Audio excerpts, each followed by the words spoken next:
Hello, beer tubers, and welcome to another beer review with me, Peter the Master of Hoppers. Today, joined by Henrik, the General of Ferguson.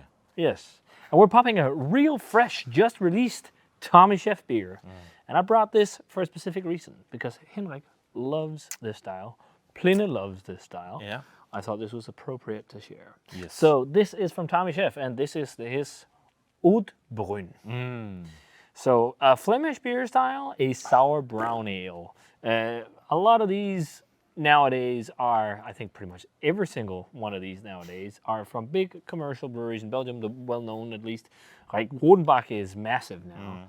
It's like you could, I don't think you can anymore, but at one point you could get Rodenbach Vintage and Alexander in the supermarket in Denmark. And not to the same quality as the original beers. But we had a huge, I think maybe actually this was the style that got us into sour beers. I think Because it was, I think yeah. I tried Oud Bruin before I tried Lambic. Yeah. And we raved about the vintage ales from Rodenbach, the old ones. Back in 2012, Yeah. I think, something Yeah. like that. You can Maybe probably 10. find the video in Peter's mom's house where Yeah. we tried it the first time. Yeah. Something In like Cocktail Rouge. that. Cocktail Rouge. Yes. All those. And also the revamped version. No, actually, I have a review of the original Alexander. But yeah, so he's done an Oud Bruin, which is really cool. It's 7.2% alcohol, and again, it's just released. So this could be suitable for aging, but I was like, I have so much beer. This would be fun to share. Let's plow through it. So this is really cool because it is a blend, as he does with all his wild beers. So it's a wild Oud Bruin. It's been aged for 1.5 years in wet red wine foeder. And then nice. after that, it was conditioned in Bordeaux red wine barrels. And then he blended some stronger, older Oud Bruin that was aged in bourbon barrels into the mix. So we got double red wine and bourbon barrel aged Oud Bruin. Does that not sound fucking delicious? That sounds crazy. Yeah. So we have it poured, and as with most Oud Bruins, it's not the prettiest beer in the world. I like this amber, Muddy brown. dark amber. It's brownish. It's all right. reddish. It's nice. Yeah, it's not terrible. But yeah, it almost looks like a slightly hazy barley wine or something like that. Actually, beige head. Yeah, looks very nice. Let's check out the aroma. So nice. Oh, that smells really good. Amazing. Really good. Loads of, to me, like cherry and leather. Yeah. Especially the cherry. Yeah. Oh, and there's toasty, nutty nuances too. Oh yeah. Like a caramelized nuttiness. The bourbon is there, and the American oak is there as a whiff on the back. Yeah, There's a hint of vanilla. Yeah. Like sweet vanilla woodiness, and even like creamy, caramelly, woody, kind of creamy oak. Creamy oak. Yeah, I get that sometimes from American oak, like a creamy woodiness in wild ales.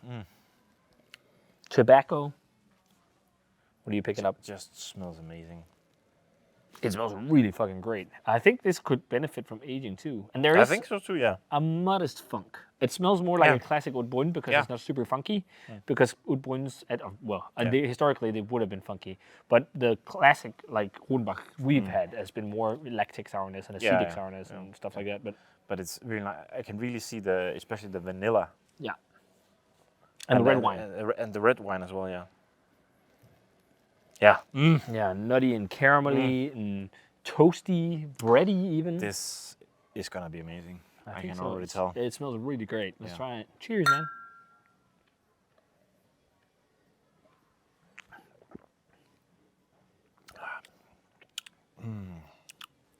I got it in the wrong throat. I'm gonna go again. Really nice. High acidity, Yeah. but mellowed by sweetness and oak. Yeah. Oh yeah, lots of tobacco, lots of red wine as well. Like, A lot of red wine. and I think for some it will be too much, but I don't. I think the sweetness of the beer balances it out a bit. Yeah. I mean, I like it, but the sourness is. I mean, you really gotta love sour beer for Yeah. this. It's quite high. Because I mean, I I would say, even though that it is a bit more mass-produced, the Rodenbach Grand Cru and whatever, it's still one of my favorite beers, to be honest. And so I am missing a bit more sweetness. But that's just. But historically, that's been dry beer. I know. But- I know. yeah. But this is still amazing. Yeah, I think it's really good. It is. Lots of complexity to it. Nuttiness, caramel, some toffee, sourdough bread. Yeah. Yeah. I mean, it's almost tastes a little bit like sourdough smells, like when it's just been sitting like 2 days, like a bit, this floral kind of Yeah. smell that sourdough There's definitely can, a floral can nuance be. to it. Yeah. And also lemon, waxy lemon. And then I think the aroma has more vanilla and bourbon than the flavor. It's there, but it's not like a boatload. And then, the big dominant thing is like drying oaky red wine, kind of tannic nuances. There's a hint of cherry, hint of dried apricots or something like that. But it's definitely Leather. sweeter in the aroma. I mean, it's more sour than I actually expected it to from the aroma. Yeah. But it's really nice. It really tastes like an Oud Bruin, but in a slightly more modern interpretation because you have all these things in terms of barrel aging in different barrels and whatnot. Not a lot of funk on the flavor. No, amazing, good stuff. Yeah, I think the acidity could maybe mellow a bit if you age it, or it could build because there's sweetness in there. So maybe there is something left for the bugs to eat. I'm not sure. But yeah, I think it's pretty good. I'm not like as blown away as I hoped I'd be, especially from the aroma. The aroma indicated it's also quite cold, but maybe it will change as it warms and sits in the glass and open up more. Yeah. But I still think it deserves like a 90 to 92 or something like that. I think it's a nice Oud Bruin. It's really good.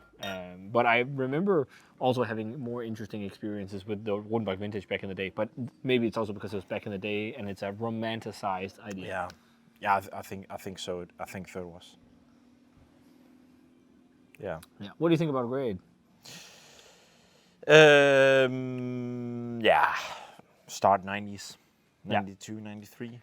It is. like It that. is lovely Yeah. wild ale or Yeah, a it is. wild take on Oud Bruin that hopefully will be more wild with age. But I just got one bottle just because I have so much wild ale at the moment. I don't want to stock up on this other too much. But I want to try the Tommie Sjef stuff because I have a membership. And we actually have a Magnum to try as well. Oh yeah. But I think that will be more. Well, it could be sour. I don't know. It's been. He recommends to age the bottle of that one for these 6 months, and I aged it for a year. So that's the ALS water. I actually I didn't see what he had recommended with this one. If he recommended to age it or not. Too bad we cracked it, but really good. I mean, if you guys had the chance to try Oud Bruin from Tommie Sjef, do so. If you've already had it, let us know what you thought of it. And what do you think of Oud Bruins and Flemish Reds? It's not something you see a lot anymore. I even think actually Driefonteinen has played around with making something like this. Ooh, nice. Yeah. But yeah, if you guys had it, let us know. As always, comment, subscribe to the Facebook fan page, Twitter, and Instagram. Give the video a thumbs up if you enjoyed it, and ring the bell for future notifications about videos. And we're going to say cheers. Cheers, man. And see you guys in another beer review.